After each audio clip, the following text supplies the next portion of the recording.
Hello, in this course we will discuss in details about a newly developed technology in the wireless communication field.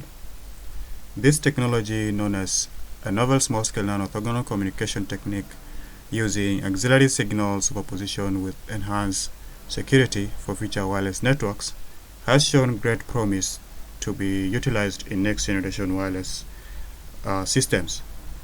We will cover the following points. We'll talk about the challenges of wireless systems as well as the demands of wireless systems.